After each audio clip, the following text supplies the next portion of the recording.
Hi friends, good evening. ఎలా ఉన్నారు? అందరూ బాగున్నారా?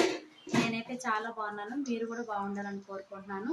ఫ్రెండ్స్, ఈరోజు మా ఇంట్లో ఫిష్ కర్రీ, ఫిష్ ఫ్రై చాలా అంటే చాలా బాగా చేసింది అమ్మ. అమ్మ చేపలు చేయడంలో చాలా ఎక్స్పర్ట్ ఫ్రెండ్స్. చాలా బాగా చేస్తుంది.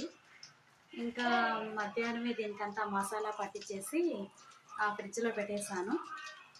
ఇంకా ఇప్పుడైతే ఏం చేస్తున్నాను ఫ్రెండ్స్, చాలా బాగా ఎగిపోయాయి. చెమటలు చూడండి ఎలా ఉన్నాయో. ఈ వంట రూమ్లో ఆడవాళ్ళకి ఇదొక శిక్ష. బాగా చెమటలు పట్టేస్తుంది. సో ఫ్రెండ్స్, ఈ చేప కూడా బాగా ఏగిపోయింది. మా పిల్లలు కూడా మా అమ్మ ఎప్పుడు అయిపోతుందా, ఎప్పుడు పెడుతుందా అని వెయిట్ చేస్తున్నారు. సో ఫ్రెండ్స్, మీకు కూడా చేపలు అంటే ఎంతమందికి ఇష్టమో కామెంట్ బాక్స్లో పెట్టండి. Bye bye.